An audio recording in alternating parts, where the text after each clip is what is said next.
research intensive. So that means that a lot of the research that's done by our academics is classed as world leading or internationally excellent. And it's these academics that teach you who are also that do the research. So you're guaranteed that you're getting really cutting edge research by the people that are teaching. So when you're learning about different theories and things in your lectures, you'll be able to know that the research that's being done is at the edge of what's going on in that area. We're a campus university, so we have about 30,000 students on our campus. And I'm very biased, but it's a really community-focused university where you'll have lots of coffee opportunities to meet your friends. You'll be able to go to the gym or other social things, and you'll meet people as you're walking between your different lectures. So it's like a small town. It's really friendly. And it's also very international. So we have about 1/3 of our students that come from outside of the UK.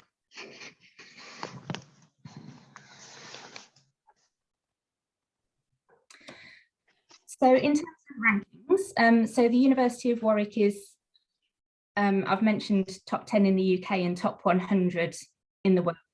And a lot of people will ask us, what is the most famous course that the university offers?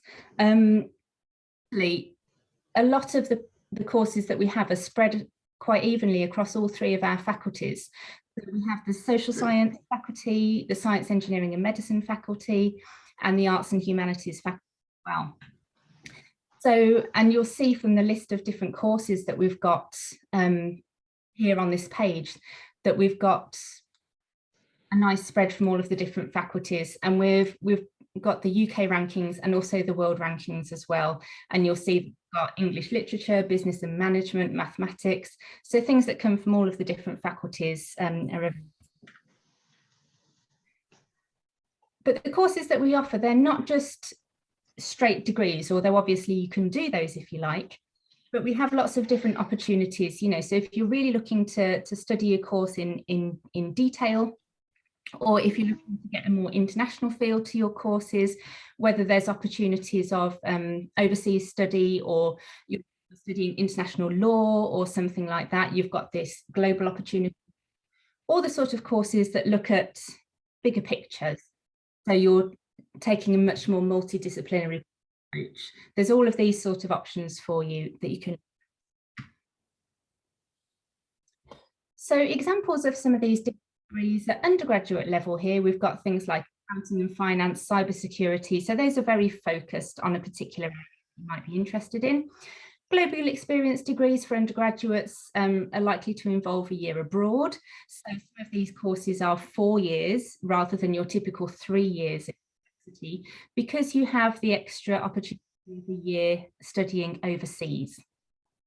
Some of the courses that are more interdisciplinary, where you can look at larger pictures, we do things like liberal arts, we do global sustainable development, which is a really interesting degree, integrated sciences, which puts together all of the natural sciences that you're looking at.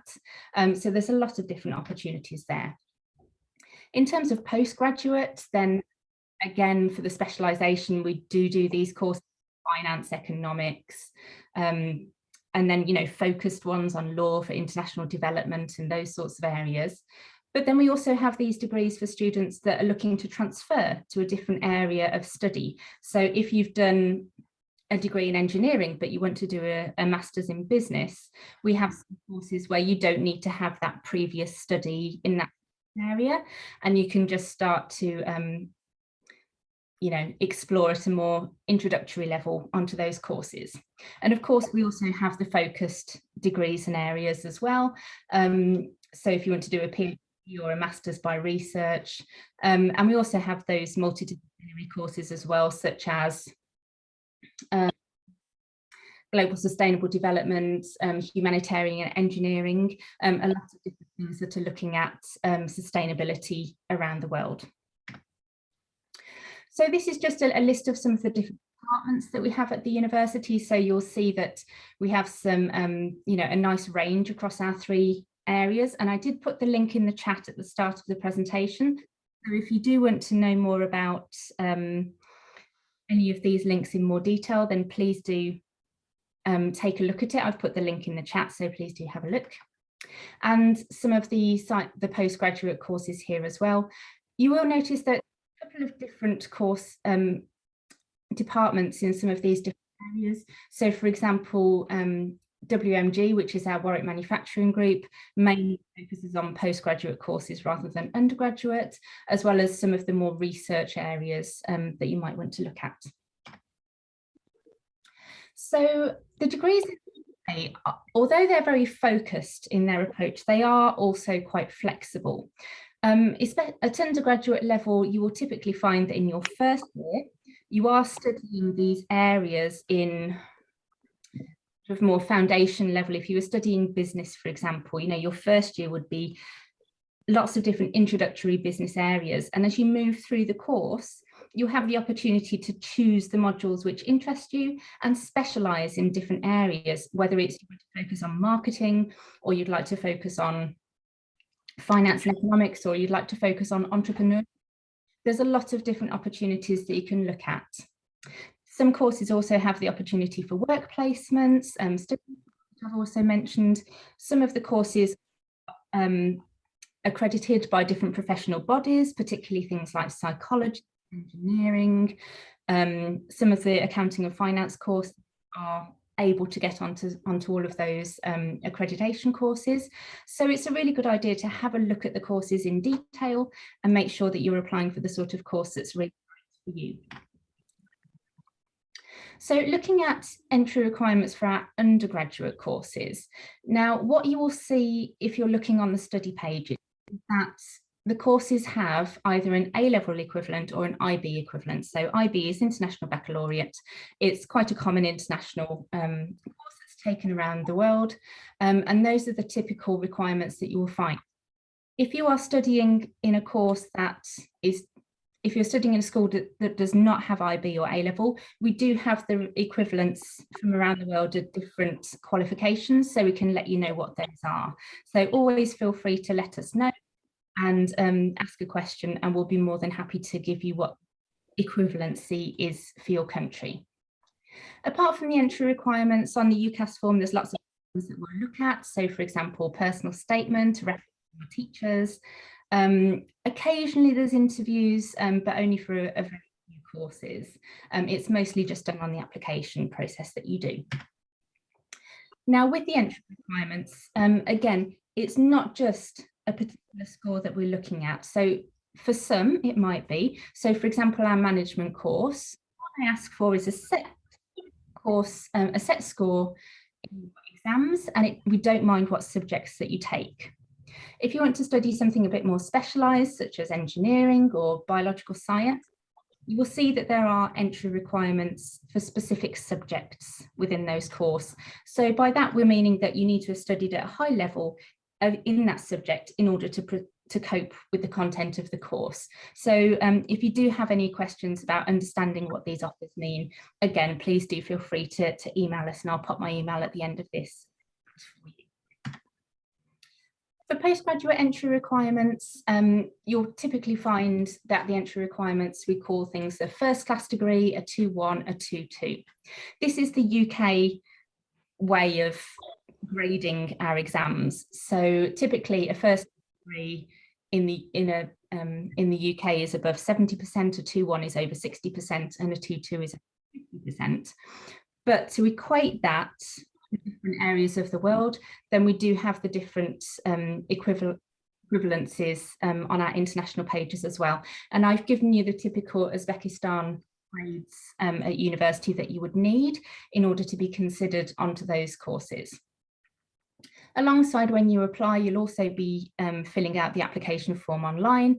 So you're looking at the personal statement or research proposal, a reference.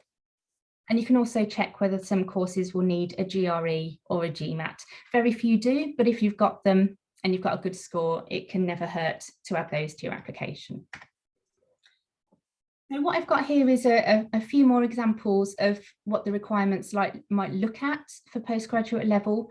So for economics, you will, because it's a very specialised course and it's also one of the top courses that we have at the university, they are looking for a really specialised area of economic study. So they will be scrutinising your transcripts and making sure that you've got good grades in the different areas of economics, as well as a good level of mathematics.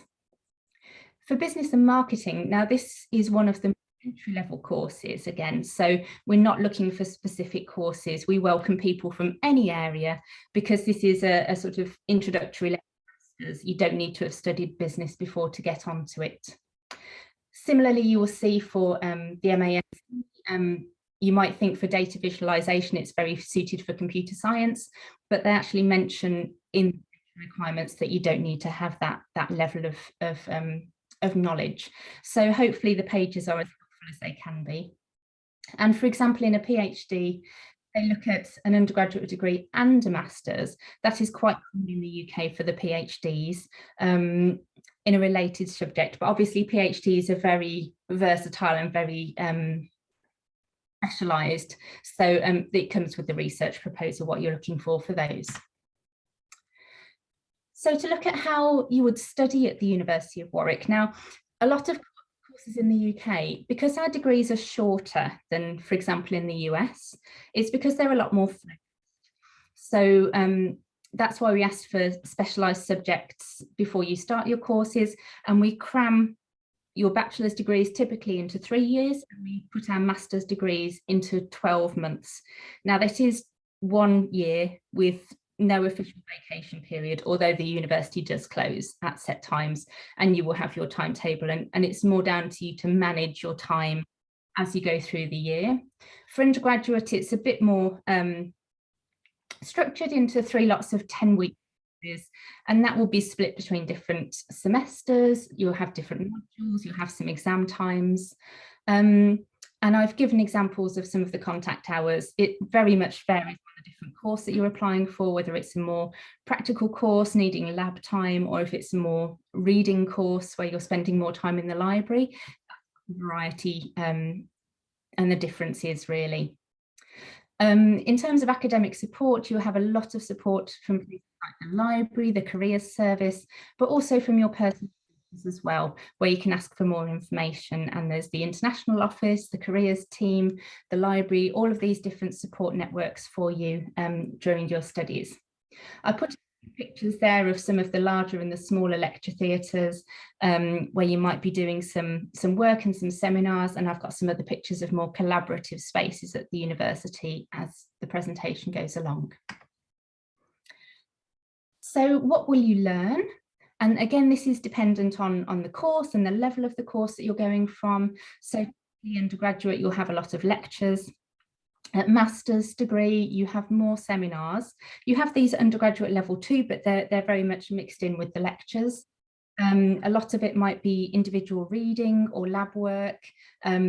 Courses, mostly for undergraduate, have examinations, and it's a bit more split at master's level. Some courses are purely done on essays and research work, but other courses will be quite set with their examinations. But again, you will find information on how they're assessed and how they're taught on the website. So if you know that you learn better through exams rather than coursework, you can have a look and make sure you're picking those sorts of courses that are more suited to you before you apply. So this is just some examples of some of the different study places that we've got at university. So we've got some seminar examples. We've got a lot of cafes on campus. The picture with the orange floor at the bottom, that is a section of our library. So although we've got individual study spaces and desks, we also have more collaborative areas for you. And we have a fantastic building at the university called the Oculus, which is actually the picture behind where I'm talking at the moment.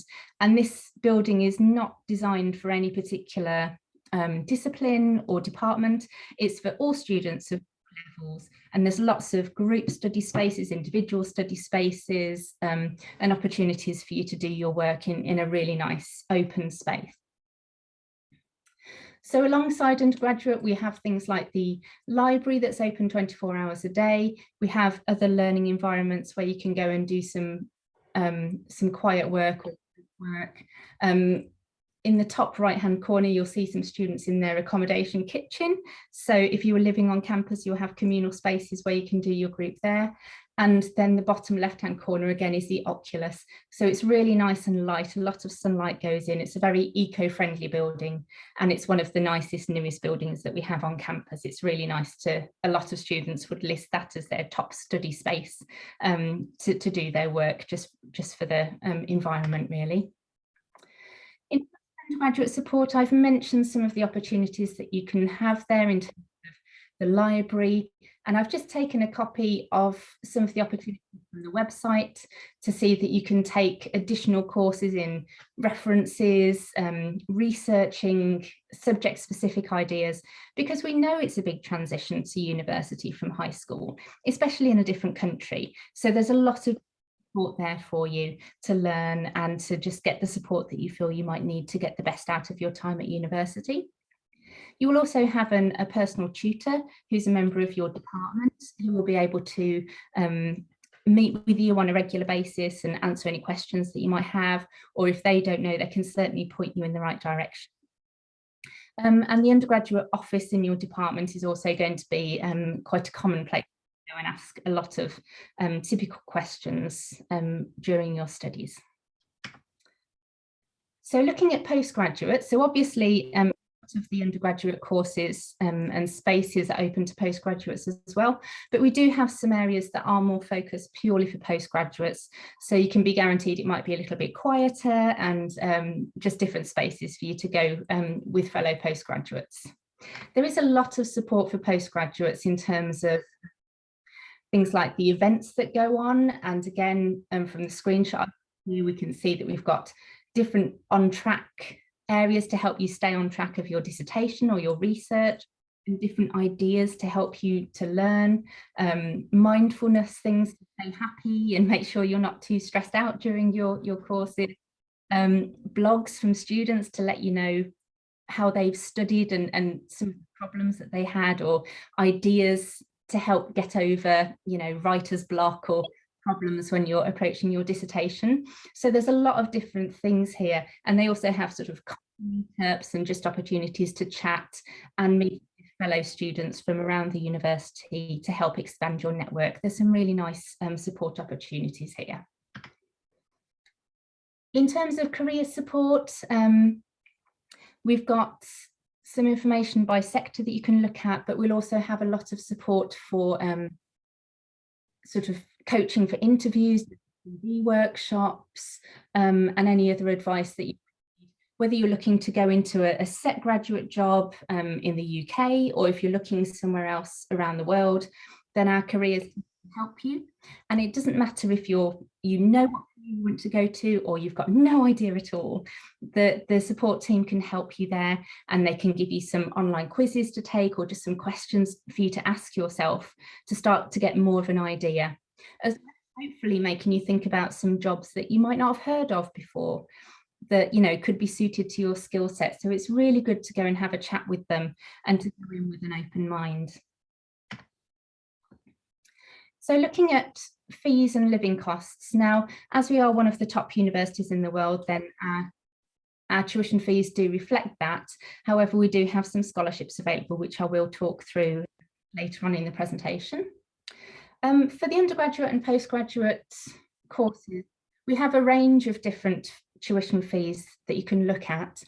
Generally, they're split down between, is it more of a reading-based course like history where you're in the library, or is it more of a practical course where you've got lab time? This is a lot of the difference in cost. So typically the lower cost will be courses like history, politics, English literature, and the higher courses will be things like engineering, biological sciences, and those sorts of courses. In the business school, they have their own range of courses, but the business school do have a lot of scholarships available as well. The link I've put at the bottom there just gives you an idea of the cost of living in Coventry, and it's got some useful graphs to show you roughly where Coventry sits in terms of, you know, buying milk or buying petrol or accommodation and those sorts of things. But we do have what we call a ladder of rents for accommodation. So we have some cheaper accommodation up to the more expensive ones where you've got your own flat sometimes, or ensuite bedroom with your own bathroom. So there's a really big range of opportunity for students when you're studying. In terms of how much it costs to live, the UK Visas and Immigration requires you to show that you've got £1,023 per month for the first 9 months.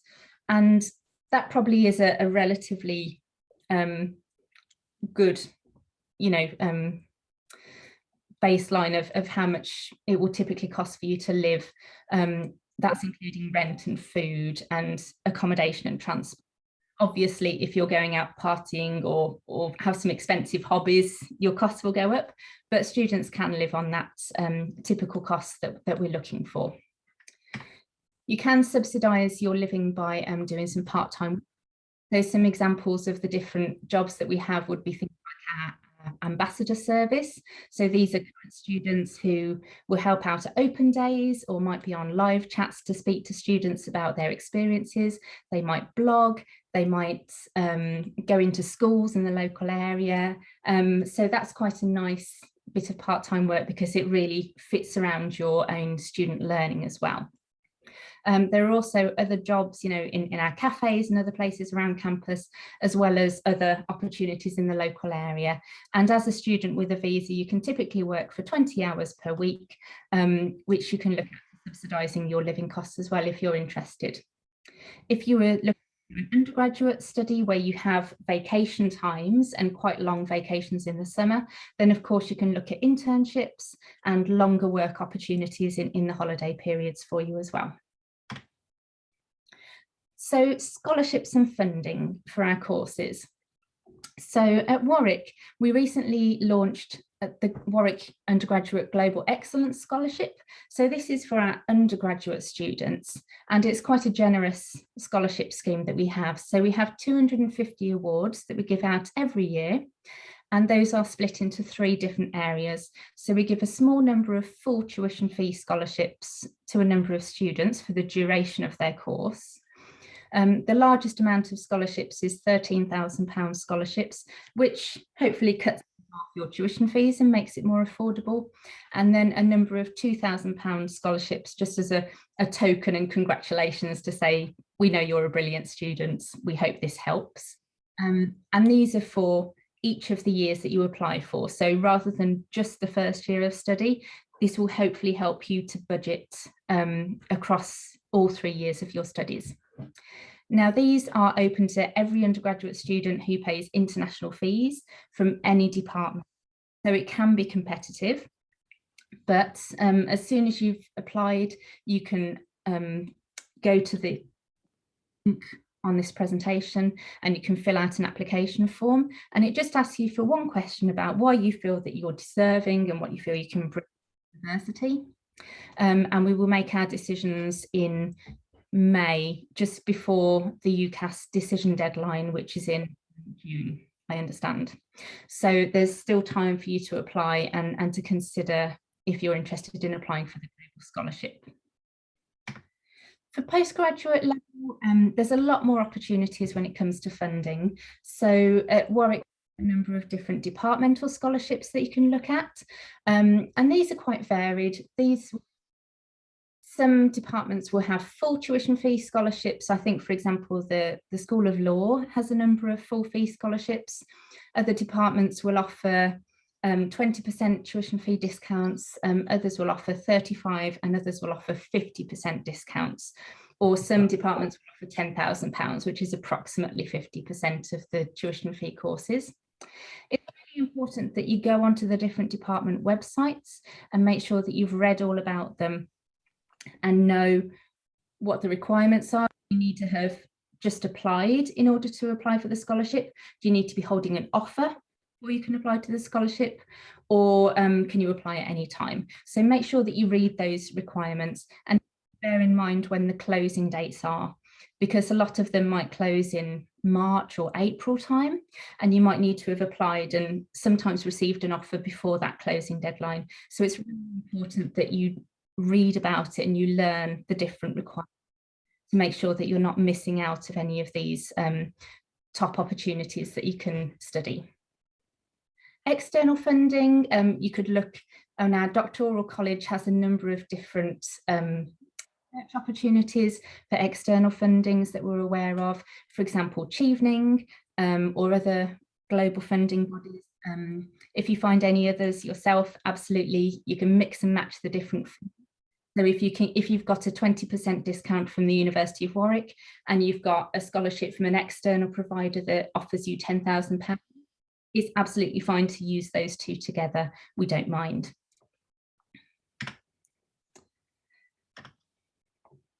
So where is the University of Warwick located? So I've already mentioned that we're located in the centre of the UK, close to Coventry, which is historically a fairly industrial city in terms of car manufacturing.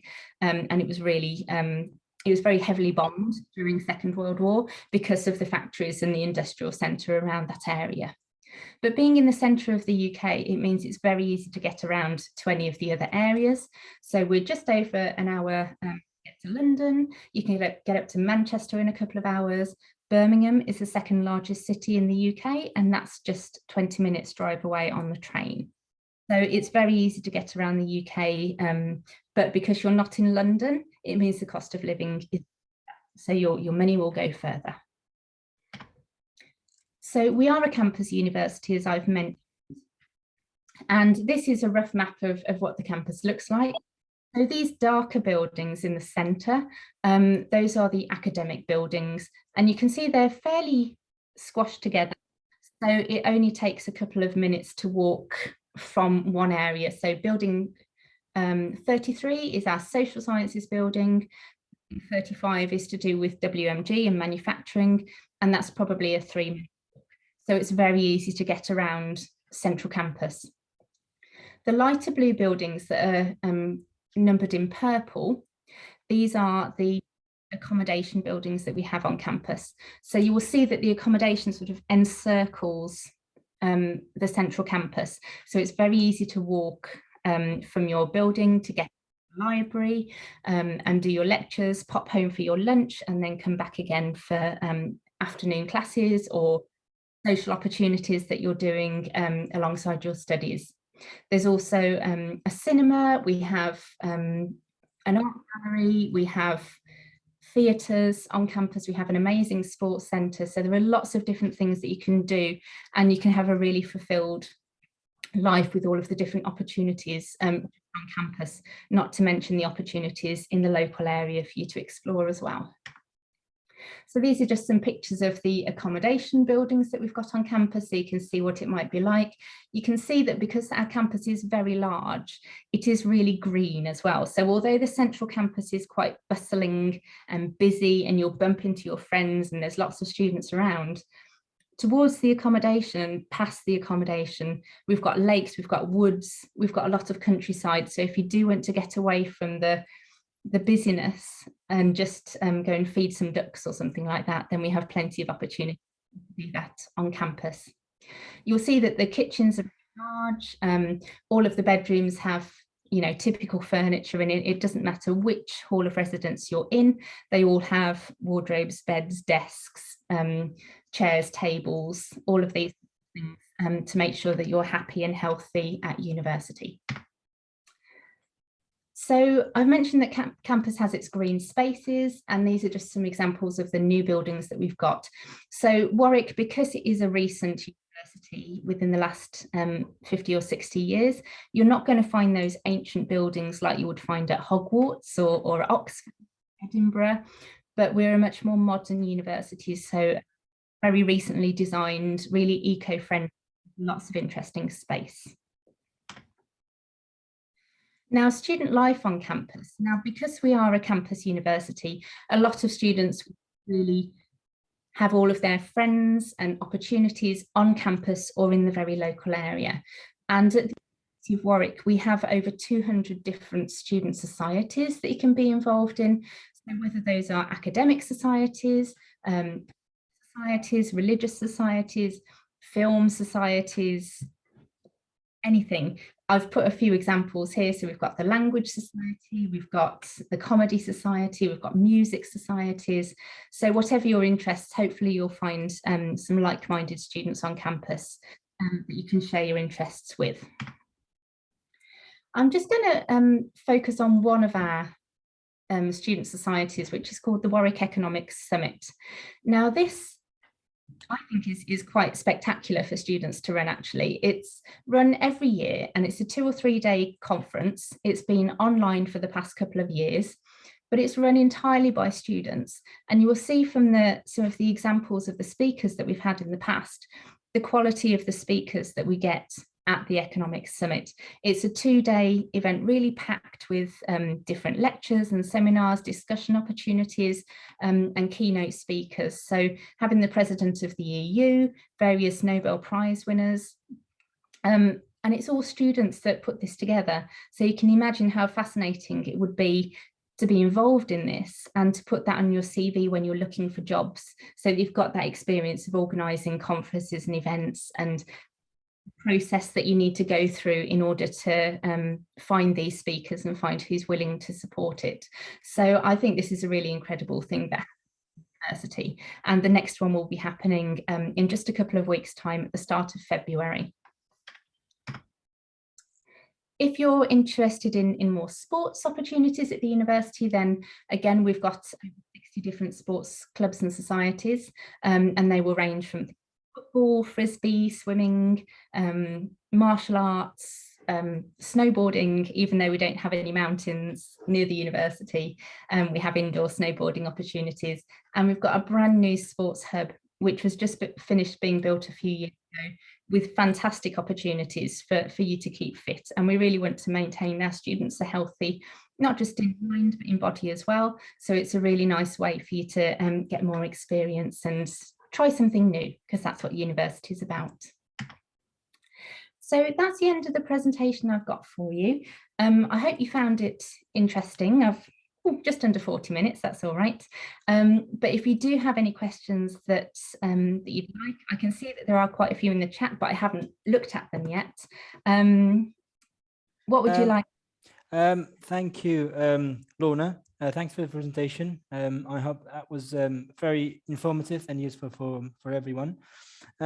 Before we go into the question and answer part, we have our guest, who's a fellow student at the Warwick University, that she is obtaining, she's studying her PhD at the University of Warwick. Because she's in a rush, she needs to go somewhere else in half an hour. So if we can give this speech to her. Her name is Camila Tangira. So she could speak and then go through the study at the university and then life and experience what she's having at the moment. Please, Camila. Thank you. Hello, everyone. Hello, Lorna. Thank you for inviting me to this meeting, first of all. And my name is Camila Tangira, as was noted. I'm a PhD student right now, third year, and I did my master's degree at Warwick University as well, back in 2016. And I would like just to second everything Lorna said. It's a fantastic university, and I never doubted to come back again to Warwick after I did my MA. Amazing facilities. I would support here. All the descriptions are completely true, more than true. I find it really convenient to study. And of course, it's a matter of preference, but for me, campus being a kind of self-contained is the best thing that a student can have. So you can find absolutely everything. You don't have to go out, to be honest. Of course, if you want some busy city life, you can go to, there are two town centers like Leamington Spa, not far from the university, and they're on the other side, Coventry City. But again, as for me, when I studied my MA, I lived on campus. Again, it's a fantastic experience that I've had. Right now, I'm living out of campus, but again, in a very nice area called Kenilworth. It's a fantastic place, very friendly, very kind of peaceful, and as Lorna noted, the nature is simply amazing. So I've had kind of both experiences, so I would say that's a matter of preference for you guys to decide if you would like to choose on campus or off campus. Both are really good and have their own let's say advantages. As for the academic side, again, administration staff and academic staff, they're all very supportive. So I myself have, I'm probably biased, I don't know, but on my side, I've had amazing experience both in while studying MA and now as a PhD student. So you basically get all different opportunities with your academic studies. You can attend, so while you're doing your main degree, you can have a lot of accompanying opportunities. So you can attend short courses, you can do IT, different courses that you can attend. There are opportunities you can apply, and you can go to, let's say, several-hour workshops for academic improvement, or for even kind of some doing speeches, seminar skills, and so on, to some longer courses, kind of short courses where you can get even qualifications, like in working in different Microsoft, for example, company skills. As for the library, so I remember myself walking on campus at 3 a.m., 5 a.m. time. Because I lived in Claycroft, it is very close. As Lorna noted, the facilities are quite, they are conveniently reachable, so you may not worry about anything. And here, for example, even one thing I must know, that it's very safe place. So you can walk at night and be completely sure that it is kind of very secured area. So library is a very nice facility as well. I've spent most of my time there. But for those guys who want to apply for MA, there is a place called PG Hub. Again, another opportunity to talk to other master students, to exchange, and to have like lovely places where you can have meetings with peers and different activities. So it's a kind of alternative to library if you prefer to be surrounded by other peers. But library, it's a 5-story building, so there are some silent areas, there are some areas where you can get some communication again, and again a very supportive, very handful staff members who can help you with anything, finding finding books up to IT. I recently had various things to do, so they were very fast in response. Generally, if anyone has any specific questions, you're welcome to ask. I guess. Oh yeah, and there is as for the shopping, again, as I've noted, self-contained campus. There's a shopping. So it's Cannon Park shopping center. You can so all these famous kind of shops, like starting from Tesco, where you can get everything, Iceland, Wilko, where you can get stationery, some very kind of cheap, reasonable priced items for studying. All of them, they are there, so you don't have to kind of worry about anything. And the facilities for having lunch also, you can have lunch. There are different choices where you can go, and now I think they're already back, and Lorna will confirm or not, because I'm a bit, we are kind of working from distance now, that they have these Wednesday days where they have you know, on the piazza there are different kind of people coming, like representative of different even cultures, selling different kinds of food. So it's a kind of festival of food every Wednesday. So this is again another thing. So lots of entertainment, lots of convenient facilities, and constant support. I would say if anyone asks me 3 main things about Warwick, so I would say those. And for those who want, like, you know, get refreshed from a very busy kind of day of studying, they can go to lakes. There are ducks, There are lots of trees. I myself, whenever I was tired, kind of, and you want to be close to nature, and in a tranquil kind of place, so spots, there are quite a lot around, actually adjacent to campus, like they nearly actually on campus, all those places.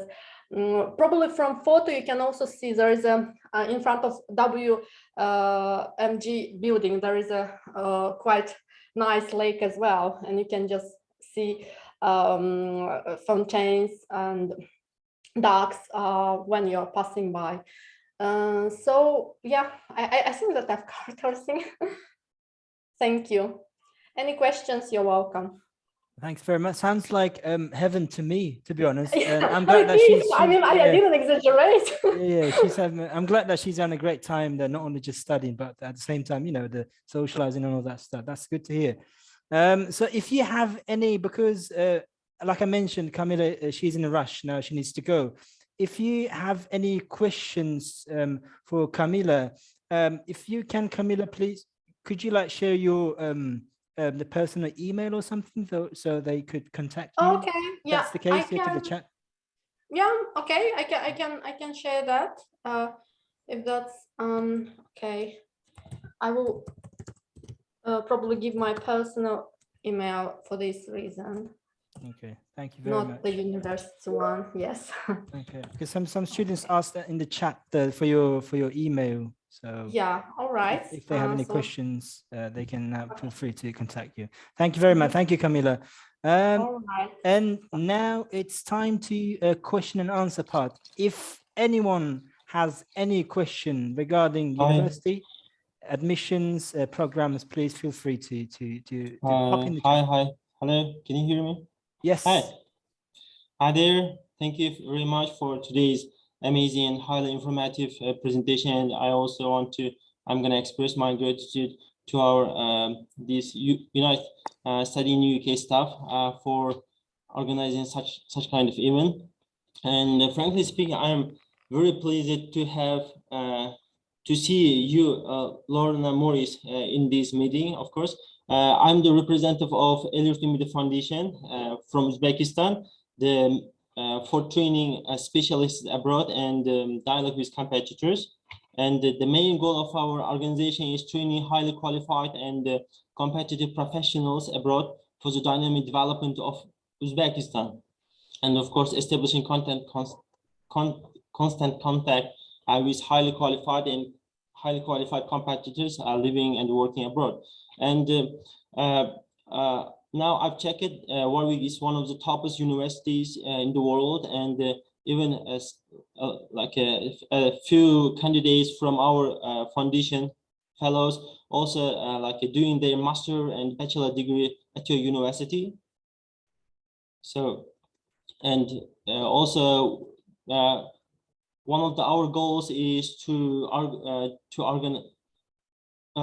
funding bachelor, master, and PhD candidates, like funding to help them to study abroad and to broaden their knowledge, and of course getting some foreign experience as well as our foundation cover their tuition fees and the living allowance, and medical insurance, and travel expenses as well as.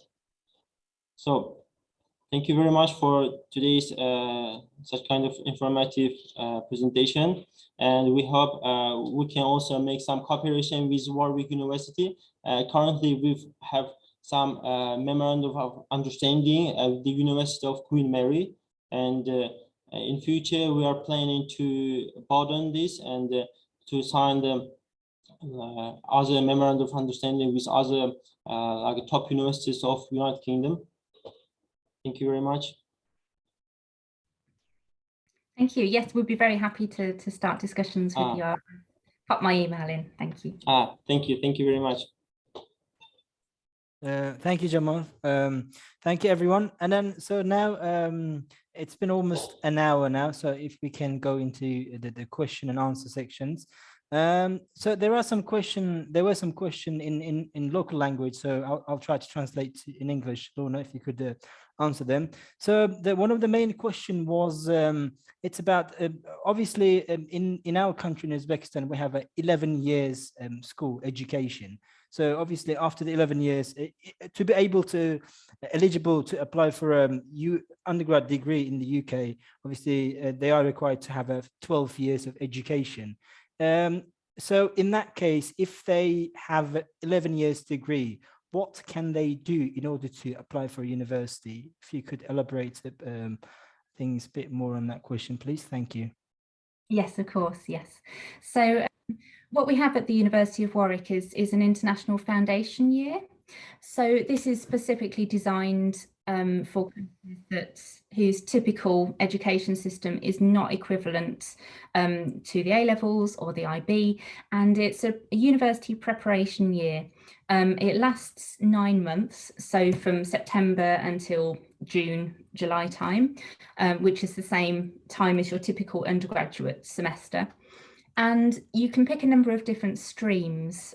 So depending on which course you're interested in studying at university, not specific course, you don't have to decide that immediately, but just the area. So for example, if you're interested in social sciences or biological science or physics or mathematics or economics, there will be different streams that you can pick. And from going on to that course, you can apply to a number of different courses, both at the University of Warwick and other universities in the UK, and go through the application process for any of those. Obviously, there are a lot of different foundation providers out there as well. So the University of Warwick, it's one. But there are many other large foundation providers as well. But it's a really good idea that you check whether the universities that you want to apply to accept the different foundation programs or not, because at Warwick we're quite picky about the foundation programs that we feel are suitable to go on to some of our courses. So if you do have any questions at all, we have live chats that happens 3 times that you can go and join. You can email me, you can ask SIUK. There are lots of different ways for you to find out, but it's really good that you do that research beforehand and you make sure that you're not applying to a foundation course that isn't going to allow you to progress onto the course or the university that you would like. Now, the Warwick ones, obviously we're a top university, it's accepted by the vast majority of other universities. They know the quality of but it's a really good idea for you to do that amount of research. Also with the foundation program, offer onto some of the courses, but it's not a guaranteed progression because you still need to show that you're doing well in the foundation course and that you're coping the level of study in order to meet any requirements to go on to our undergraduate courses. But we help you apply not just to Warwick, but to many other universities so that you've got any backup opportunities if your exams don't go quite to plan. So the application for that is done directly to the university, and I can put the link to our foundation programs in the chat for you so that you can have a look in more detail. Thank you very much. Thank you, Lorna. The next question was about SAT exam. Do they need to have SAT exam to apply for a university at Warwick? Thank you. No, on that slide, I just gave a couple of examples of some international qualifications. So, you know, lots of different schools and qualifications around the world. Some of them we accept and some we don't. We can accept the SATs. So if you're doing the national curriculum in Uzbekistan, but you're not taking the IB, but you are taking some SATs, you may be able to come on for direct entry if you're taking 3 and you get suitable levels. But it's not a requirement. If you're taking the IB or A-levels or French baccalaureate or anything else, you don't need to do the SATs. Similarly, if you're foundation, you don't need to do the SATs. It's just another example of the qualifications that we can accept that are, you know, well-known qualifications around the world, really. Thank you. And then there were a question about the language requirement, the band score, specific band score for each program. Yes, absolutely. So there are different bands depending on the level of study, so undergraduate and postgraduate, and the department that you're applying for. So typically, if you're applying for something like mathematics, that's going to need a lower level of English language than law or English literature, for example. So we have different bandings that have different requirements. I will find the page. It might take me a couple of seconds to hunt, so I'll do it when I'm being asked the question to save you waiting for it. But typically for the foundation year programs, we're looking at about 5.5 English. For the undergraduate programs, it varies between 6 and 6.5, depending on the course that you're applying to. And for postgraduate courses, the typical ones are 6.5 or 7.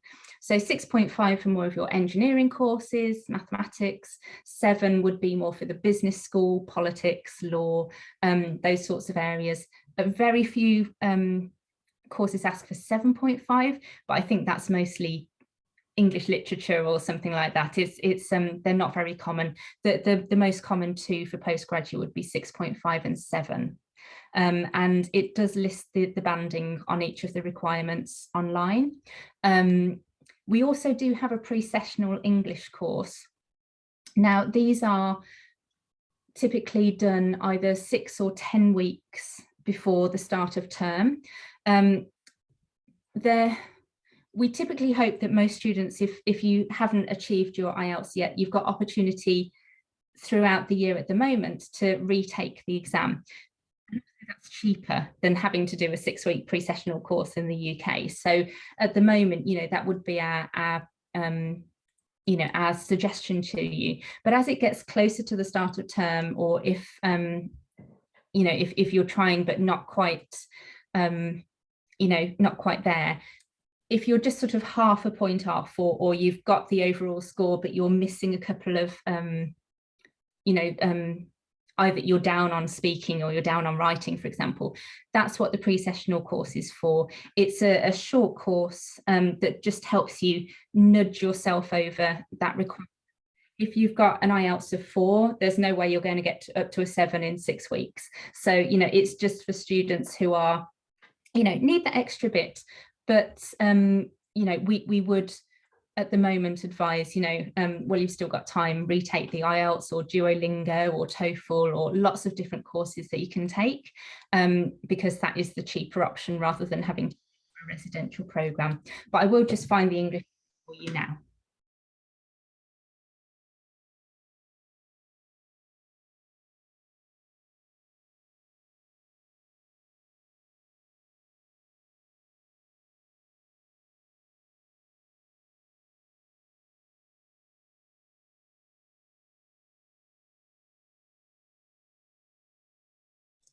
It might take me a few minutes to find it, sorry. It's okay, no problem.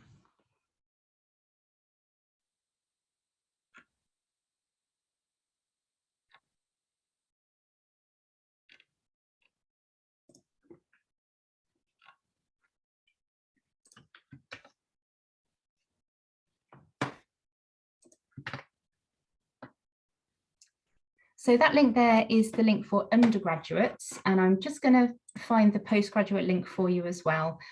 Applying.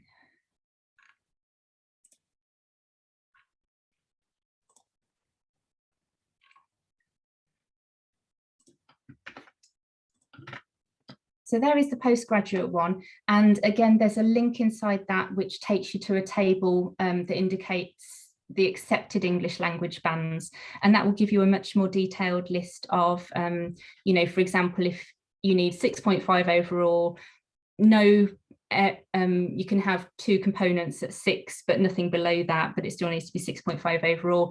It will tell you any specific requirements per level for those. And as you can see, we've got lots of different English tests that we do accept. So we've started accepting Duolingo since the pandemic. We accept TOEFL at home. We don't accept the IELTS online at the moment because that's just newly brought in, but if we do accept it, put on our website. So keep checking. Okay. I will just add on English language. Sorry. It's okay. That when you apply to university, in order for us to properly consider your application and make a decision on whether we feel that you'll be a suitable student or not, the main points in the application process would be your predicted grades or what you're expecting to get at university, the courses that you've taken, and general academic score. Your personal statement is really important because this is the only bit about you that we get to learn about, you know, your passions, you know, what's driven you to want to study this subject, you know, what do you hope to get out of a degree in whichever subject you're applying for. And a reference either from your university or from your school, telling us how marvelous you are and what a brilliant student you will be. Those are the three areas that we can look at to make a decision on whether we can accept you or not. The most common offer that we make is something that we call a conditional offer. So that means, yes, based on the information on your application, we like what we see and we're giving you an offer, but you have to make sure that you get your examination results, or if you haven't finished your degree, make sure that you graduate with a particular score. And if you haven't taken your English test yet, you need to do that as well. So you don't need to have taken your English test when you apply, but you have to make sure that you've met that condition before you can start applying for your visa and come and study at the university. So, you know, if you are thinking of applying, you know, for 2022 entry, and you're still learning in your English classes at the moment, that's fine. You can apply now, that's fine. But you've still got another 6 or 7 months to get that English language result. So don't worry if you haven't yet got that result. You just need to make sure that you've got it before you come and study with us. Thank you very much. That was, I think, all clear.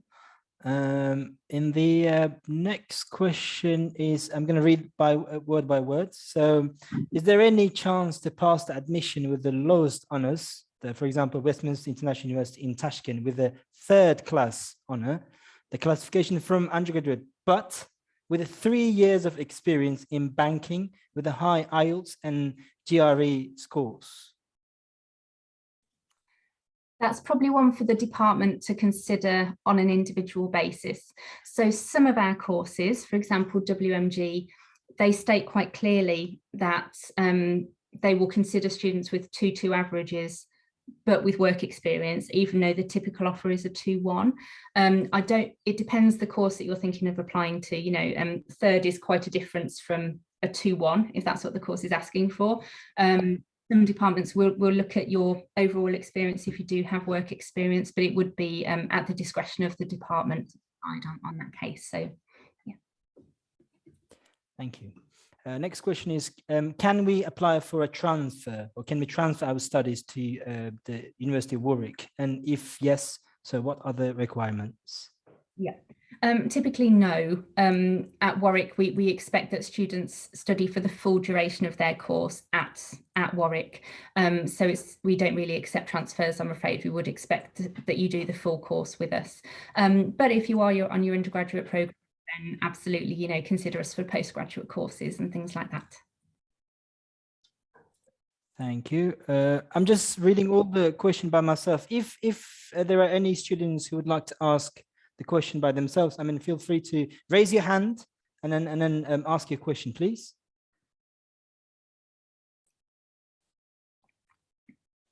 The Rasulov Murkamal. Murkamal, please go ahead. Hi, guys. Thank you for all. I have a question. Is there any for master's degree? I'm sorry, I missed out on a bit of that. Could you ask it again, please? Is there any opportunity to get a scholarship for master's degree? If if there was any opportunity to obtain a scholarship for a master's degree. I think you've mentioned during the presentation, he must have missed out. I did, yes. So it very much depends on the course that you're applying for. So you can check with the department, but also you can check with SRUK and different foundations and obvious opportunities for external funding bodies as well. Some of our departments offer postgraduate scholarships. You normally find the information on possible scholarships from departments on their pages. So if you went onto the business school, there's an area for funding and scholarships, and you can have a look on that, which gives more information on the process and the typical offerings of different scholarships. So not all departments offer them, but quite a few do, particularly our bigger department. Thank you.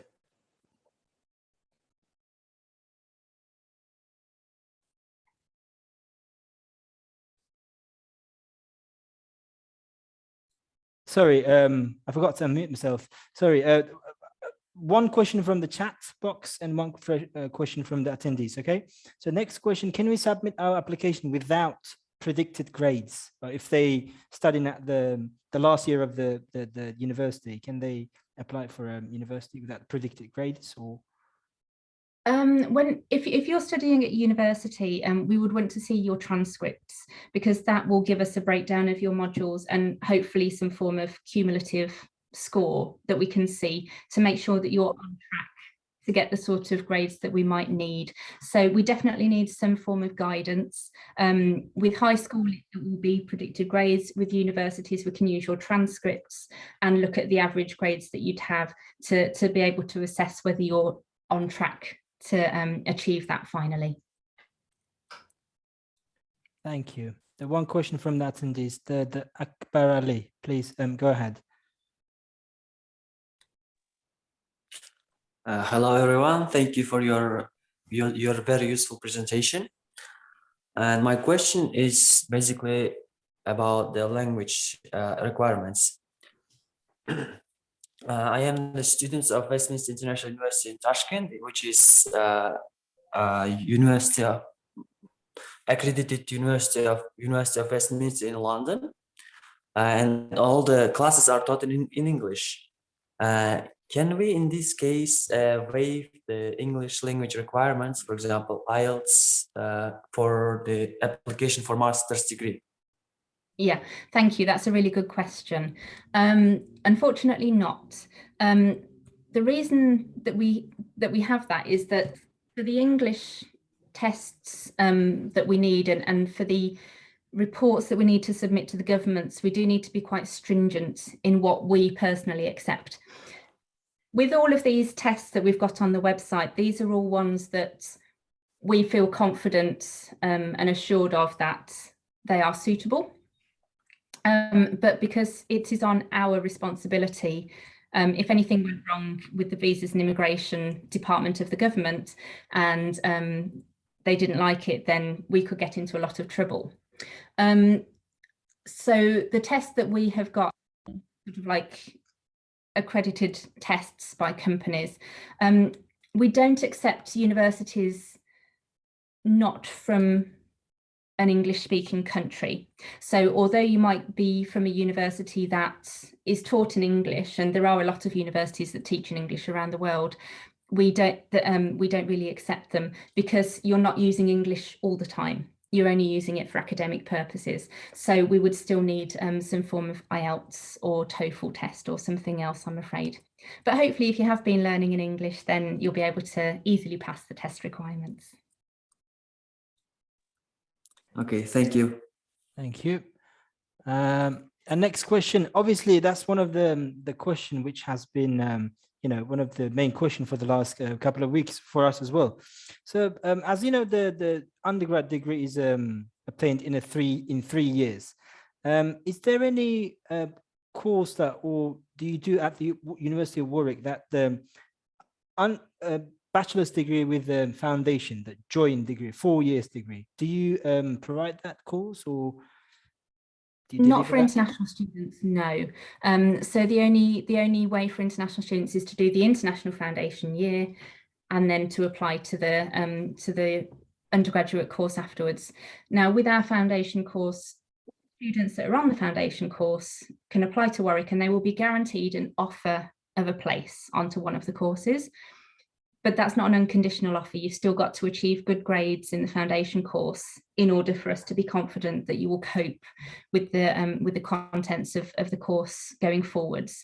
So, you know, if you're applying for one of our super competitive courses like economics, even getting an offer at all is an amazing thing because we have so many applications. But you would still need to make sure that you've got good grades in your foundation year so that we know that you're going to be able to cope with the content of the course. But as I've mentioned, you apply for your undergraduate programs through UCAS, and you can apply for up to 5 different courses. So you can apply to different universities. And we always recommend that, you know, if Warwick is your favourite choice and your most aspirational choice, you should always look at offers that have grades slightly below what you need for Warwick as a backup, just in case something goes wrong in your exams and you're not given your place at Warwick. Thank you. The question from the attendees, the Sevinch, please go ahead. Hello, everybody. So my question is about, at the moment, I have got 6.5 IELTS, my overall score, and also I'm studying SAT certificate at the moment. So what can I expect from like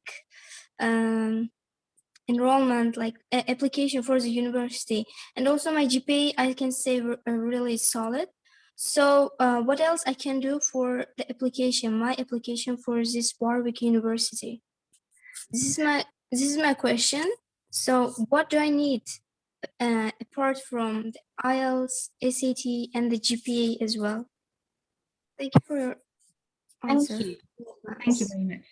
Now, first of all, I'd like to clarify between whether you're doing the SAT overall or if you're doing SAT subject tests, because what we need are the subject tests, which we feel are equivalent to A-level standard. So it's not the SAT overall in just English and maths. We'd be looking for an SAT in calculus or in physics or in other things, and we'd need 3 of those. So it's SAT subjects or APs that you would need to study. And I can send you the link of our US requirements. It's a very big page with lots of information on, because the US requirements are quite tricky. But if you are taking 3 subject tests on your UCAS application form, we would need your personal details, a reference from one of your teachers telling us how amazing you are, your personal statement. And I didn't talk about personal statements or replying in the presentation. I could do an entire separate session on that. But with the UK, because our degrees are much more focused, you know, so it's very different to the US system. And that's why US universities are 4 years long, because you don't need to choose your discipline. When you apply to university, you do more general education in the first year, and then you start to specialise as you move through. In the UK, because our degrees are 3 years, we've taken off that first year, because people that apply to our undergraduate courses, we expect are already committed to that subject. If you apply to business studies, you will be studying business studies from the very beginning. And even after 3 or 4 weeks, you've moved on with the content of the subject so much that you can't change courses. So it really does move along very quickly, and we're expected that students are already committed. And in terms of the personal statement, that's what we want to know about. If you're applying to US universities, then they're a lot fluffier in their approach, I suppose. They want to know about, you know, you as a person, tell us of some achievement that you've done, you know, any personal win that you've done for the past 18 years. In the UK, the focus is much more on why do you want to study this particular course. You can talk a very small amount about why, you know, you feel you'll be a good student and you're well-rounded, but at least 80% of that personal statement needs to be on why you want to study that course. So whether it's your motivation, did you read something, you know, was it a particular chapter of a book that made you think, oh my God, that's really interesting, and that's made you want to read more?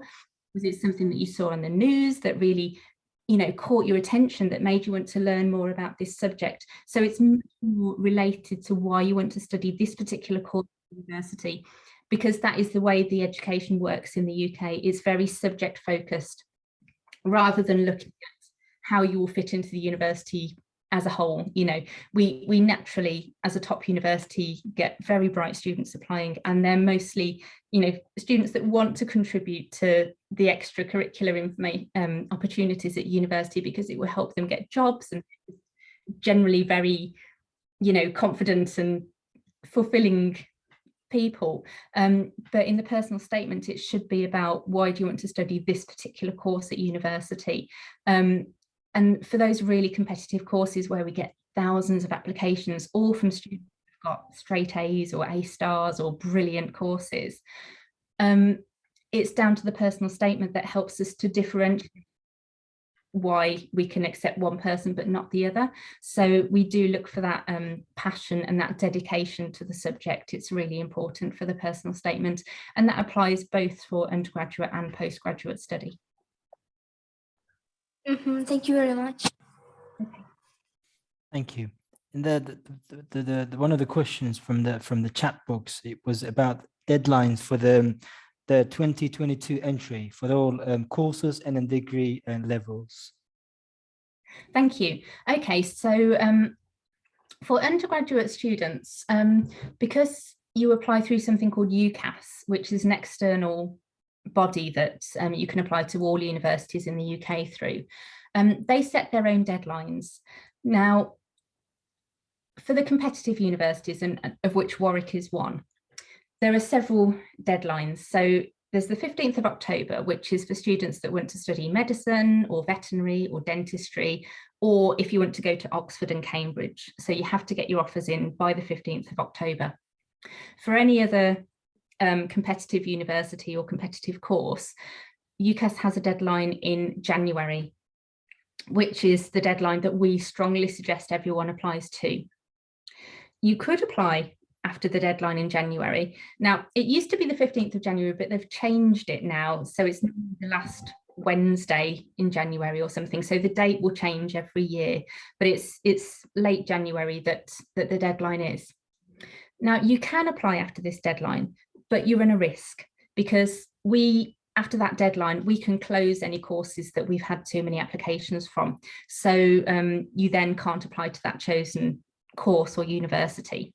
So many of the top universities strongly recommend that you get it in before that deadline in late January.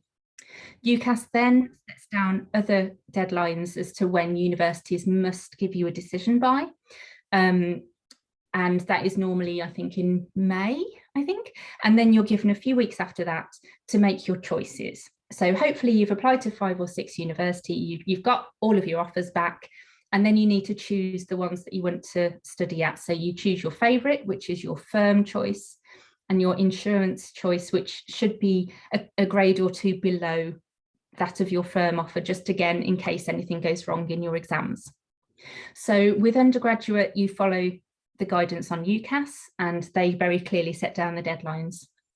For postgraduate students, it's different. For research students, you can apply anytime throughout the year, but there might be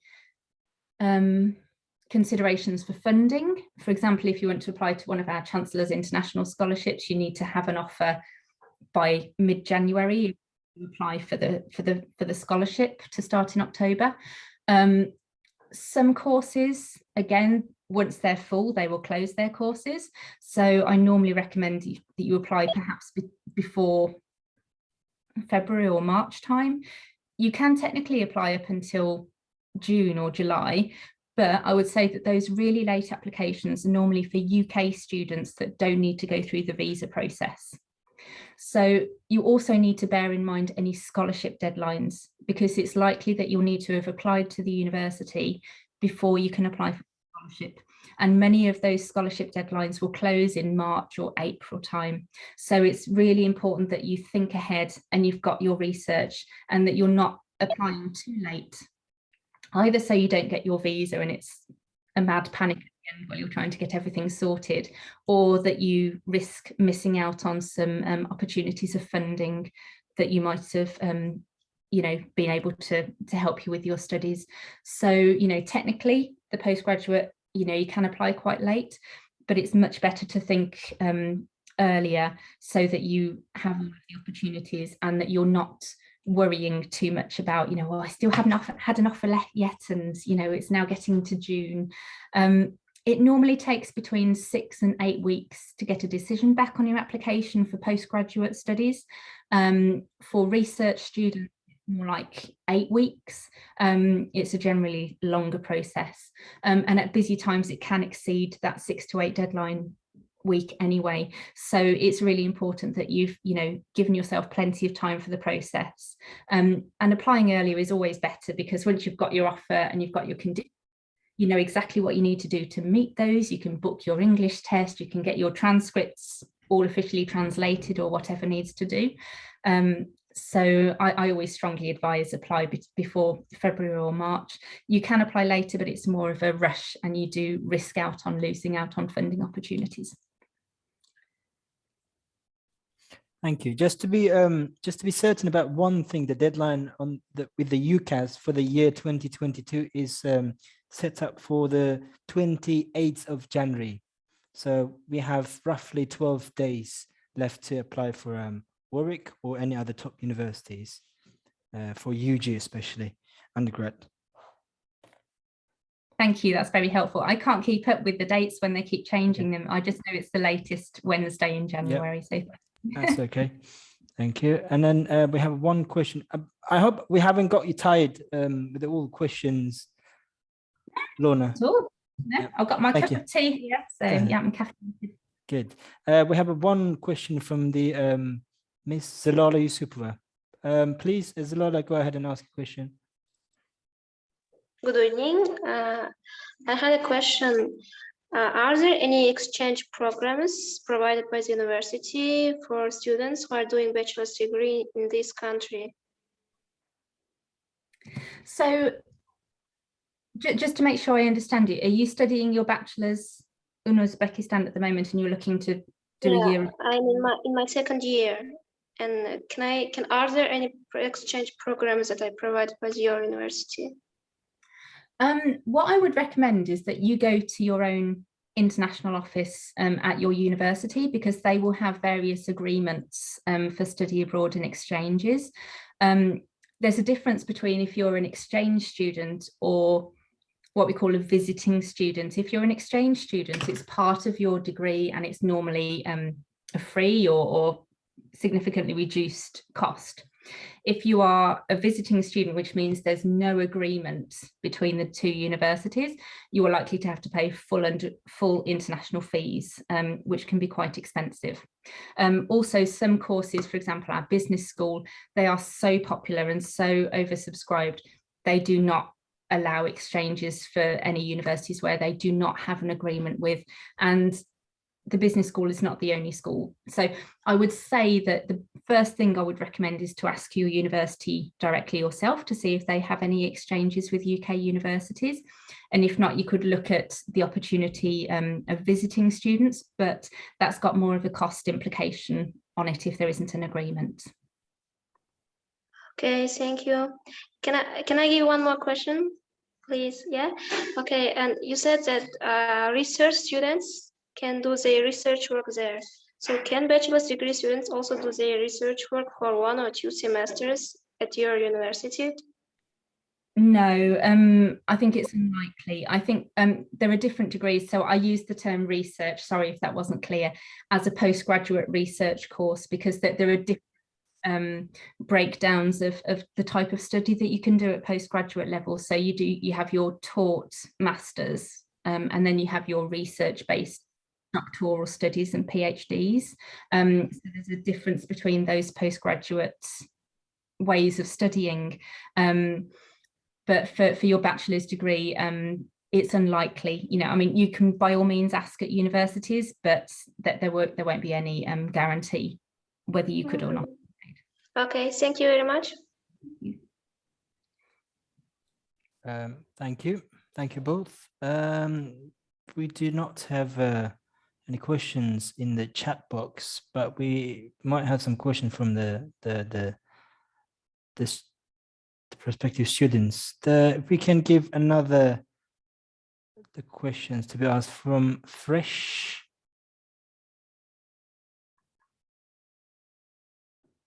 The nickname Fresh. Go ahead and ask. Everyone. Hello. Is it audible? My voice is audible? Yeah. Yep. Go ahead and ask a question, please. So my name is Sardar, and then I am studying at National University. Hopefully, I'm trying to do master's degree abroad. Has been asked because I've just joined this program. So my question is there any programs about geography for postgraduate student? About geography, did you say? Yes, he said geography. Is there any postgraduate degree courses for geography? Thank you, thank you. We don't have a geography department, I'm afraid. That's one of the few departments that we don't have at the university. Now, not all universities in the UK have the same list of departments. So there are plenty of other very good universities that will offer degrees and master's courses in geography. We don't, but we have related degrees in things like global sustainable development or humanitarian engineering, which is looking much more at sustainability and those sorts of areas. So if you're looking towards that more side of geography, then you might want to consider those sorts of programs. But unfortunately, we do not have a geography department. So it would depend on the sort of studies that you're looking to get, I'm afraid. I see. Understandable. Thanks. Thank you. Thank you. Bahadir, do you have any questions or any additions to the presentation? Or? Yes, may I have a question, please? Yeah, actually, I had the question. Normally, a lot of students ask these questions. Apply method after the UCAS deadline. Is it still the UCAS from the UCAS system, or is it through online system? So after the UCAS deadline, how the students can apply? Is it online application or is it through UCAS again? For undergraduates at Warwick, we only accept applications through the UCAS system. So UCAS stays open for the whole year. So it opens at the start of September and it will close in July or August for new applications. But with the different deadlines throughout the year, you run a risk if you're applying later because, you know, for example, our economics courses or our law courses, they are likely to be closed very soon after the deadline in the end of January. So, you know, if you leave it later, you run the risk that you won't be able to apply to us. Having said that, there are other courses that will not be as popular that may well stay open much later in the year, which you can still apply for, but it's a risk. You never know when those courses are going to close. There are some universities that accept alternate ways of applying for undergraduate. For example, some might accept direct applications or through things like the Common Application, which is what the US universities use. But at Warwick, we only accept them through the UCAS application process. So that's the only way you can do it. For the foundation and for the postgraduate courses, those are done directly through our website. So if you go onto the study pages, there are links on how to apply and it will take you through to our application portal. So for foundation and postgraduate, you apply to the university. For undergraduate, you apply through UCAS. I'm sorry, that's a bit complicated, I know. Yeah, that's fine. And there was another question. Is there an interview process? Is there an interview for any course or in general? For very few courses there are. We do offer MBAs, so the Master of Business Administration, and we are ranked gosh, sometimes first or second in the world for some of our MBA programs. So they are very, very good.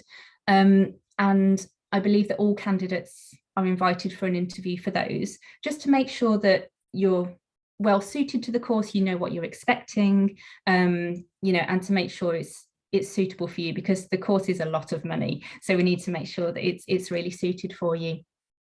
For the vast majority of our courses, we do not interview. It's done entirely on your application form, which is why your personal statement is so important, because that's the only bit of you and your writing that we get to see. For a few courses, they do, you know, offer interviews, or they might ask you for a little bit more information. For example, in WMG, which is the Warwick Manufacturing Group, but they offer courses in business, in engineering, in healthcare, in cybersecurity. It's a really diverse department. If you've written your personal statement and it's not quite focused on the course that you're applying for, or it hasn't quite got the understanding, the department might get back to you and say, can you submit a short video about why you went the course, because you didn't quite get across why you feel you're a good enough student for this programme. I believe that the chemistry department invites all applicants for an interview, but that's more of an informal chat just to ask any questions. But for the vast majority of our courses, you know, it's all done on the application form. I think for some of the undergraduate courses, you're expected to submit a portfolio.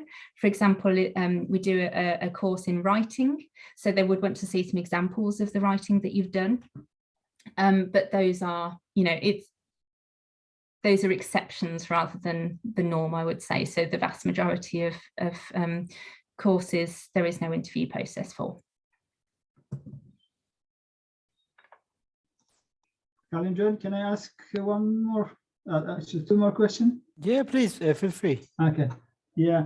The other one is which departments they require GRE or GMAT scores? Is there any specific courses they need these type of tests, US tests? That's a good question, and you're going to test me now, aren't you? I believe that all MBA courses will ask for a GRE or a GMAT, but not very many others. Now, a lot of the business courses will say a GRE or a GMAT is not essential, but if you've got a good grade and you, it may strengthen your application. So it's not essential, but if you've taken it for the universities that you're applying for and you've got a good grades, tell us about it and we'll, you know, it adds an extra point or 2 on your application. I have a feeling that some of the economics ones might require the GRE. So I'm just going to have a quick look on our pages now, just so I'm giving you the right information. But it's only a few courses that do require those sort of external tests. Mostly we are just looking at your overall scores in your university and looking at your transcripts and making sure that you've got an overall good standard of education. Okay. I've just looked at our economics masters and know that doesn't require a GRE. I think for things like the Masters of Research, which is what leads on to the PhD, you might have to. So there might be 1 or 2 hidden courses, but it will always mention in the entry requirements if there's any, if it says, you know, a 2-1 degree and a GMAT or something. So it will clearly state that in all of the pages on the website, but there's only a handful of courses that will require that. Okay, so that means very few courses requires this course. And I have one more question came to me. PhD deadlines or intakes, actually intakes they asking about. Is there any specific intakes for PhD? We prefer that people start in October, just because that's when the start of term is for everyone. So that's when we have our welcome week. Everyone is new, everyone is making friends, finding their way around campus. It's really exciting, bustling. So that is a natural starting point for most students, because, you know, you're in the opportunity to make friends and find your way around campus, and there's lots of you know, support structures in place in that week to help you. But with PhDs, because it's only research, you don't really have set classes like you do at bachelor's or master's level, really you can start anytime throughout the year. And that is something that you would discuss and agree with your supervisor once that comes. So some departments might say, no, I'm sorry, we only accept students that start in October, but others might be a lot more flexible depending on the various situations. If you're looking for funding, there might be their own deadlines. You know, if you get funding for a PhD, they might have their own deadlines to say you have to start here. If you get a scholarship through our Chancellor's International Scholarship, where we have, I think it's about 40 scholarships for research students, which covers your fees and your living costs.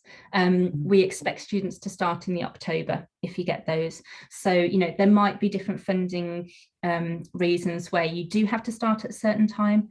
But in terms of the academic classes and study, it's a much more flexible degree. So there is the opportunity to start at different times, but it's done at the discretion of the department. Okay. There's one more question on here on me. Is there any courses at all for, no, this one has been answered, 4 years program. That one has been answered, yeah, that's right. Kalimjan, you can go ahead if you have any questions or from the audience. Yep. One of the most given questions is obviously some top universities, they have application fee when you apply for a university, and then there has been quite a lot of confusion about this. I mean, on the website it says some application fees can be waived, can be taken off, and in what conditions they can be waived. And then could you give us like general information about the application fee, please? That's a good question. Typically, the application fee is £60 for postgraduate taught programmes. It can be waived if you are applying for a scholarship. So, for example, if you know that you're a fully funded student and you can't afford that £60, you can request a waiver. They will waive them if you're applying for funding, but it's not guaranteed if you're not. So, you know, you can try your luck. But it also does slow down the application process, because once you've paid the application fee, it goes into the system and it moves through and it's all very quick. If you tick the box that says, no, I want to try and waive my application fee, it has to go through an extra step. So it can delay the application by a couple of days. So again, that's good to, you know, apply early. But generally, the waiver is there for students that are applying through funding. And the cost of the application fee is only there for the taught master's programs. It's free for any research applications that people make. So PhDs, there is no application fee. Even for UG, the foundation? UG is done through UCAS, so you apply the UCAS application fee. That's not very much money. How much is it? It's about £25 for 26. You know, yeah, 26. Thank you. Yeah. And that's for applying to 5 or 6 different universities. So, you know, it's quite cheap. I don't know whether UCAS waive application fees or not. That's something you'd need to take up with them, because it's not the university that does it. For the foundation, there is an application fee as well. I think it's either £55 or £60, that one. I'm not sure whether they accept waivers or not. I don't think they offer full scholarships, so I don't know whether they would waive application fees or not, because I think that their scholarships are only sort of a couple of £1,000s. But if you're not sure, then I can certainly check with the departments, you know, and they'll have their own processes on that, so I can easily let you know.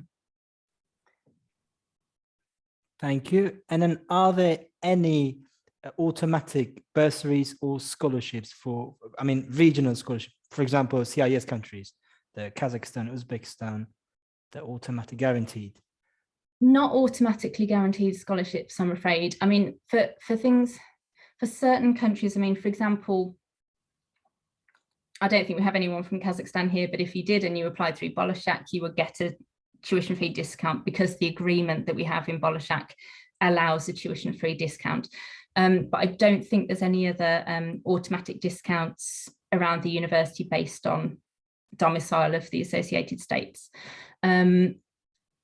Some scholarships, for example, in the business school, they can be automatic, so you don't need to apply separately. It's just part of the application form, and if they give you an offer and you get an offer, it will also say in the offer letter if you've got a scholarship or not, whereas other departments might say you've got an offer but you need to apply separately for the scholarship.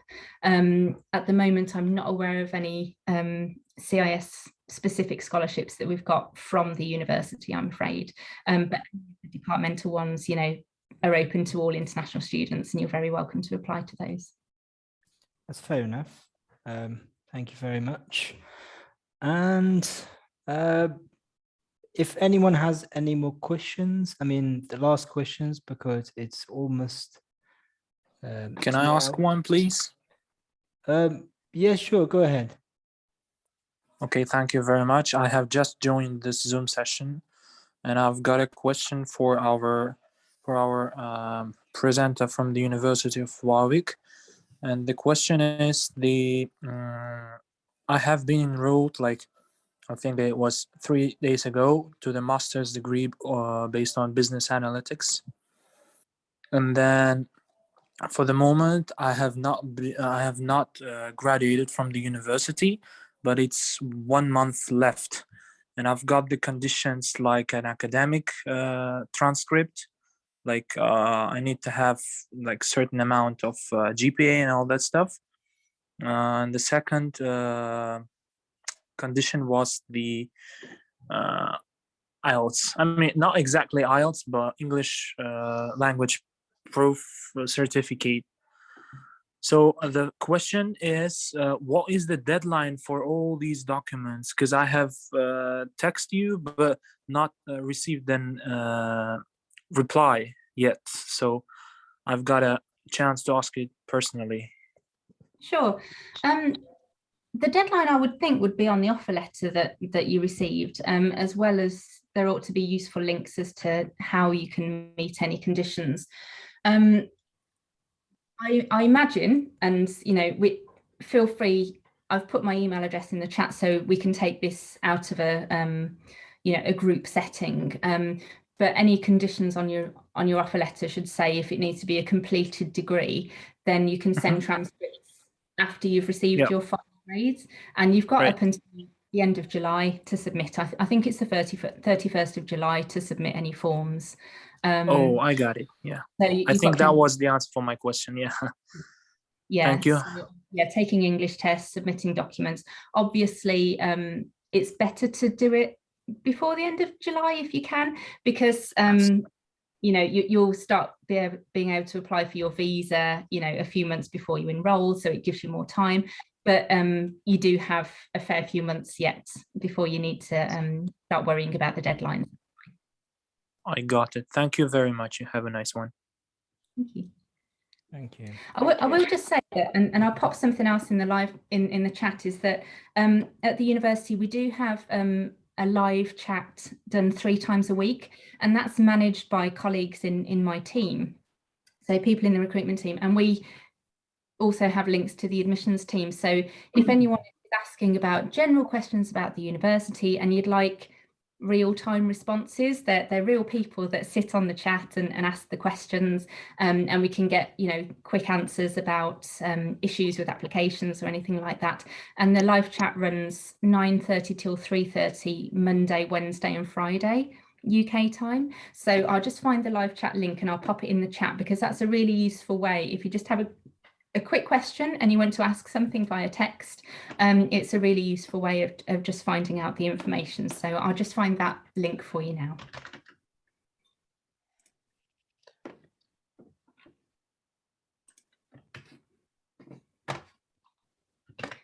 There we go, I've popped that in the chat. You'll find there are different chats on there. We have visas and immigration, but the main one is called Thinking About Studying at Warwick. So you can join that one, and you'll see that's on Monday, Wednesday and Friday, and it's my our team of support staff that man that 3 times a week. So you'll get really quick answers from them if you've got any questions. Thank you very much. But our today's webinar is about to coming to the end, I'm afraid. I mean, we have about 10 minutes for the last questions. If anyone has last questions, please. Yes, Sorry, can I may I give- give a question? Oh. Yeah, Lazbek, please go ahead. You have been raising your hand for about half an hour. I have a couple of questions, and I hope not to take so much time. Okay. My question is for the presenter. Can I ask? Yeah, please do. For PhD students, is it mandatory to have the supervisor for the application process for postgraduate research students? And can you tell me this contact or having supervisor increases our chance of being accepted to Warwick? That is a really good question, and PhDs is something that I haven't talked a lot about this session. Can I ask which department you're thinking of, or which subject area are you thinking of doing your PhD in? I am thinking of applying for mathematical modeling or applied mathematics. Right, okay. There are 2 different ways of applying for a PhD. So sometimes, and certainly for more of the science subjects, they might have advertised PhD-ships that you can apply for, and that's a question of almost applying like you apply for a job, because they might have, say, we've got a vacancy in this research group, apply for it.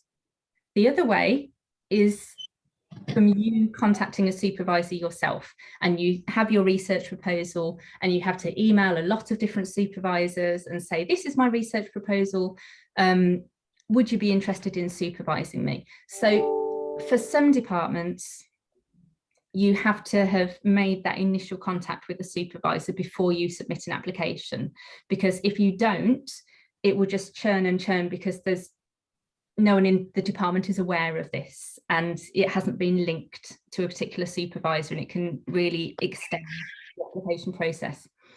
If you're applying to you know, a vacancy in a research group, then that's a different way of applying. So by looking on the different PhD pages and the different department pages, you'll naturally get an understanding of which one is beneficial to you and which one you need to be doing. So for mathematics, I mean, that's a tricky one. I don't know if that's a group that you apply for, or you need to find a supervisor. So it's probably a good idea to have a look on their websites in more detail. But for research proposals, I mean, our academics get a lot of requests of research proposals every week, and in order for you to cut through the volume of what people are interested in, you really need to have done your research, made sure that you've found someone with similar research to yourself, and that you've got a solid research proposal. It should be 2,000 words. It should be complete with bibliography and references. How will you carry out the research? Where is the gap in the research that you're looking to study at? They want to see that amount of detail, rather than you just writing to a supervisor going, yeah, I'd like to do a PhD, vaguely interested in what you do. I don't really mind what I study.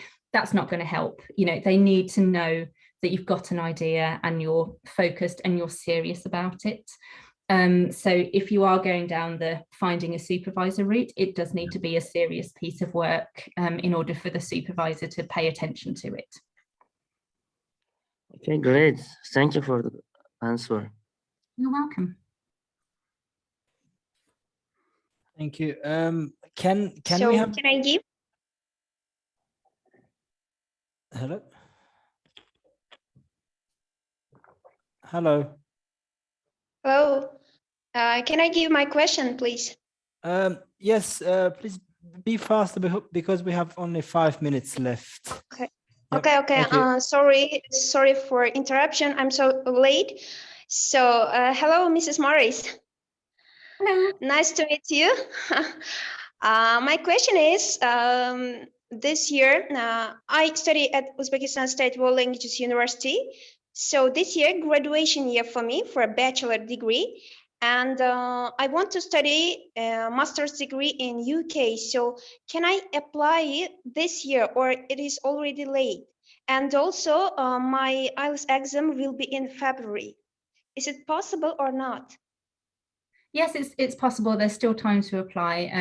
The latest deadline for applications is not until June, but we recommend that you apply much earlier than that in order for us to be able to make decisions. You can apply now, even though you haven't finished your degree, because we can give you what we call a conditional offer. If we like what we see and that you've got a GPA and your transcripts show that you're on track to get a good grade in your degree, we can make a decision on your application based on that. And then, you know, once you've got your degree certificates and you've achieved a certain grade, you know, and you take your English tests, then your offer can be moved to what we call unconditional, which means you've ticked everything that you need to do and you're definitely coming. So yes, you can still apply even though you haven't finished your final grade, as long as you're in your final year and you'll get your final degree transcript before July. That is absolutely fine. Yeah, and sorry, which university do you recommend? My major is teaching, I mean education. Which university do you recommend? Oh, that's a big question. I think you need to have a look at the research, because it depends the sort of education that you want to go into. You know, how do you like to learn? How do you like to study? Where are you looking for your university? So, you know, there's a good website called findamasters.com, where you can search on a lot of different postgraduate courses that are offered by different universities. So you can start to do your research, you can look at different rankings. But it also depends on the sort of education that you're looking to do. Are you looking to be a teacher? Are you looking to do research in educational leadership or child psychology education or anything like that? So there are lots and lots of different courses out there relating to education that you will need to do your research on before you apply. Okay, thank you so much. Thank you very much. We have very few minutes left to end the session for today. I mean, hi dear all. Can I ask a question? Last question. I'm waiting that I raised my hand. we have 2 minutes, please, faster. Thank you. Okay. My question is, are there any options? I mean, online master courses. I would like to study online. Are there any online master courses there available? And the only online course that we offer and have historically offered is the distance learning MBA.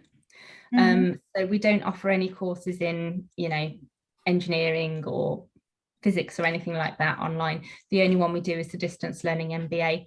Whether that offering opens up after the pandemic and we realize that we can teach online, we don't know, but at the moment there's very few listings available at the university.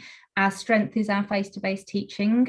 You know, we like having that dialogue and that discussion and the opportunity to bounce off each other in the lectures, so that's really where our strength is. But our distance learning MBA is a large cohort and we do get a lot of people doing that. They still need to come onto campus for a couple of weeks every year, but the majority is done part-time when they're at home. But it's not a large offering that we have, I'm afraid. Sorry. Thank you. Thank you. Thank you very much. I think that would be end of the today's session. And it has been great, very useful, and I hope everyone finds it very informative. And then we would like to show our appreciation for Morris Lorna for today's presentation. And then if you have last words to the students, please. Yeah, just thank you so much for staying on the webinar all this time. It was a very long one, and you certainly had so many questions. And it's really lovely to see how many of you are really interested in learning more about the university. You know, you ask very sensible questions. You put me through my paces. You made me earn my salary today. It's been really good. So I can pop my email just in the chat again if you've got any questions. So it's there for the end. So if you do have any other questions, we also have a number of different, appointment slots or live chats. So if you would like a more detailed chat via Skype or Zoom or anything later on to talk through your interests, we're very happy to do that for you. Otherwise, we can communicate via email. If you are interested in learning more, there are opportunities on our website where you can sign up and receive emails from Warwick, so we can let you know, if we're attending any fairs or exhibitions or hosting any webinars that might be suitable for you or interesting for you. We do a number of postgraduate open days and undergraduate open days that are all virtual each year. So you can get the opportunity of meeting the academics and asking questions to those. I'm very much a generalist. I need to know a little bit about all different departments, but if you ask me something very detailed about economics in master's studies, I'm not going to know the answer, but I can put you in touch with people that do. But thank you so much for staying and listening to me all this time. I'm going to have a very big drink after this. I've spoken for a long time. But it's been really nice that so many of you are engaged. So thank you so much for staying on and listening. Thanks for your time once again. Thank you, everyone, and have a lovely evening.